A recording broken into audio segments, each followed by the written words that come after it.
Holston Becker woke up before the first chime of the day. The artificial lights above his bed hummed to life, washing the small apartment in sterile white. His hand reached for the worn cloth on the nightstand, a routine gesture, slow and practiced. The apartment was still quiet, the kind of silence that used to bring comfort, but now felt like weight pressing against his chest. He moved through his morning rhythm on autopilot. Wash face, brew the synthetic coffee, pull on the uniform. Black with a silver star over the heart, sheriff of the silo. For a long time, the badge had meant something to him. Order, safety. Now it felt hollow. Just a symbol people looked at, so they didn't have to ask questions. He left without a word. The hallway outside his door curved gently like every floor of the silo. The place was a massive vertical tube drilled into the earth, stretching down for hundreds of levels. Most had never seen the bottom, or the top, or questioned why they couldn't. He passed neighbors. Heads nodded, eyes looked but didn't linger. Everyone had grown used to Becker's silence these past 2 years, since Allison. He entered the administrative floor and stepped into the sheriff's office. Deputy Mons wasn't there yet. Holston stood for a moment, looking at the cell in the corner of the room, the one used for drunks and the rare disorderly. Then he opened the door to the cell, stepped in, and locked it behind him. He sat on the narrow bench, hands resting on his knees, staring at the floor. It didn't take long before Marnes walked in, talking before he even saw Holston. "Morning, Sheriff. Got word from maintenance that—" He stopped. His eyes locked on Holston behind the bars. "What the hell are you doing?" Holston raised his eyes slowly. "I want to go out." The words dropped like a stone. Marnes blinked, confused. "What?" "I want to go out," Holston repeated, voice steady. Marnes just stood there, frozen. Because in the silo, everyone knew what those words meant. They were sacred, damning, final. There was no trial, no changing of minds. Once said, the request triggered the ancient law. The person would be suited up, walked to the airlock, and sent outside. "Holston, no, you don't mean that." "I do." Marnes backed up a step, shaking his head. "You know what happens. You saw it with your own—" He cut himself off, like saying her name might make it worse. Holston's voice was calm, distant. "I saw her clean the lens." "Everyone cleans the lens," Marnes snapped, grasping for something, anything. "She smiled when she did it. You think they smile when they're dying?" There was no answer to that. The official process moved fast after that. It had to. Ritual, policy, fear, whatever the reason, no one ever stopped it once the request was made. That was the point, to make the cost of curiosity permanent. The mayor arrived within the hour, tight-lipped and pale. Marnes stood by her, devastated but saying nothing. They read him the final confirmation. Holston signed the request form without hesitation. It was the same form every cleaner had signed before him. The same line again and again across the years. "I, Holston Becker, do freely and willingly ask to go outside." There were no legal appeals. There never were. A tech team prepared the suit while Holston was moved to the holding level. The silo began to buzz with whispers. Crowds gathered near the giant screen in the cafeteria.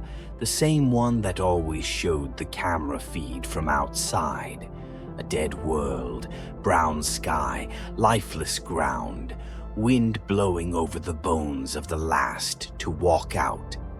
And now, Holston would be next. As he waited for the ceremony, he sat quietly, staring at the small display across from him. He remembered what Allison had said, that the images on the screen weren't real, that the camera was being fed a lie. She had told him she'd only clean it if the world was safe, and she had cleaned it. He had watched her, the smile, the peace on her face. He hadn't believed her then. But over time, the silence in their home, the empty cradle, the cut in her side, the footage George showed her, the way the doctor lied, he had started to listen. It had taken too long. Now he wanted to see for himself, not for revenge, not even for justice, just the truth. A final chime rang through the silo. The door opened. It was time. Allison Becker had always believed in the system until the system let her down. When the letter arrived, stamped with the official seal of the population office, she and Holston couldn't stop smiling. After years of waiting, they'd been granted permission to conceive. In the silo, that wasn't just a personal joy, it was a rare privilege. Licenses were tightly controlled, a reward given to the obedient, the stable, the trusted. And the Beckers were all three. The news spread fast. Neighbors stopped by to offer congratulations. At the cafeteria, strangers patted them on the back. "It's good to see decent people getting the chance," someone said. "You'll make good parents," said another. That afternoon, a woman approached them while they were having lunch. Thin, older, with sharp eyes that didn't blink often. Gloria. She was polite, even warm, and offered Allison some fertility guidance, said she used to be a midwife. Back before midwives were phased out. Holston stiffened immediately. He'd heard the rumors. Gloria was one of them. The ones who whispered about how things used to be. The ones Judicial kept a close eye on. After she left, Holston leaned in. "Don't listen to her. She's a snake, dangerous." Allison didn't argue, but something about Gloria lingered. Later that week, they visited medical, where Allison's birth control implant was supposedly removed. The doctor was friendly, congratulatory, and signed off the form with a smile. "You've got a year," he said. "Make it count." They did. That night and many nights after, they made love with urgency, like time was already running out. But months passed, and nothing happened. Allison tried to stay hopeful, but doubt crept in. She threw herself into work. In the IT department, she found comfort in tasks, fixing corrupted drives, managing systems. One afternoon, she posted a short internal article, a technical guide on how to recover deleted files. It was harmless, practical. But her boss, Bernard, stormed into her office the next day, red with anger. "You didn't clear this," he barked. "You know better." "I was just trying to help people." Bernard didn't care. He took the post down immediately. "You want to help? Stick to your job." That night over dinner, she vented. "There are too many rules," she said.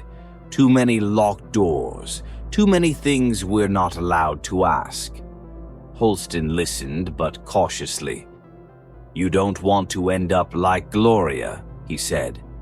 "She's not crazy," Allison said, her voice quiet. "Not completely." She started asking questions, softly at first, about the rebellion a century ago when some tried to open the silo doors. The official story was that they nearly doomed everyone, that they destroyed the servers and history books to cover their tracks. That's why no one knew what the world outside had become, or who built the silo to begin with. The rebels had tried to erase the truth, and in response, truth itself had been outlawed. But if they destroyed our history, Allison asked one night, why is it still forbidden to talk about it? Why does judicial ban every relic, every document? Holston had no answer, just caution. Drop it, he said, but she couldn't. 6 months passed, still no pregnancy. Then one day, Gloria found her in the hallway and invited her over again. Allison went. Gloria kept the tap running while they spoke, a trick to cover their voices from hidden mics, if there were any. They're watching people like you, she said. People who think. I'm not trying to start anything, Allison replied. I just want a baby. You think they're going to let that happen? Gloria's voice was almost sad. Not someone like you. Not someone who asks why. The words festered. Soon after, a man named George, a computer repair tech, requested Allison's help. She visited his station expecting a basic job. Instead, George pulled out a printed copy of her deleted article. He smiled. I used your method to recover something strange. From a hard drive found beneath floorboards, George had unearthed pre-rebellion data. The drive was encrypted, but full. Allison's curiosity burned. As the rest of the silo celebrated Freedom Day, the anniversary of the rebellion's defeat, George and Allison cracked into the drive. Inside were ancient files, library records, and something else. Blueprints of the entire silo. George was excited. Allison was terrified. We shouldn't have this, she said. They'll come for us. She told him to destroy it, and she meant it. But something inside her shifted. The next week she found herself at Gloria's again, then back at George's. She needed to see more, needed to understand. Then they found it. A video, footage of a man walking outside the silo. The world was green, the sky was blue, trees swayed in the wind, no poison, no decay. It shattered everything she thought she knew. The clock ran out. Their year was up. Allison was supposed to report back to medical for her implant. She didn't go. Holston noticed her withdrawal first. She was quiet, distracted. Then one evening he found her in the bathroom, pale and shaking. Blood soaked a towel. She held something small in her palm. They never removed it, she whispered. The implant. She had cut it out herself. Holston rushed to get help. But before he could return, a call came through. Allison was in the cafeteria, ranting, screaming. She told everyone the display outside was fake, said the world was not poisoned, that they were being lied to. Holston arrived in time to see her yelling, wild with pain and conviction. I want to go out, she said. The crowd gasped. Holston froze. Marnez took her into custody. Later, in the holding cell, she looked calmer. I'm sorry, she told Holston, but I need to know. He pointed at the monitor where the lifeless images of the outside world played. Look, that's real. No, she said, it's what they want us to believe. She told him she would only clean the sensor if what she saw was real. If the outside was green, if it was safe, she would let him know the truth. The ceremony came quickly. Suited up, Allison stepped into the airlock. The silo watched. The screen blinked to life. She looked around. Then she smiled. She cleaned the sensor. Then she walked and walked until she stumbled, fell, and didn't get back up. Holston stood there, watching, silent. He never said another word about it, but something had cracked inside him, and it would take 2 more years for that crack to break all the way open. Juliet Nichols gripped the rope tighter, her hands slick with sweat.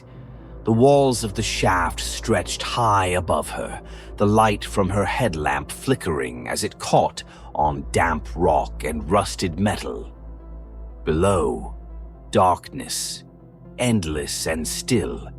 She had never been this far down before. The last time she stood here, George had been with her.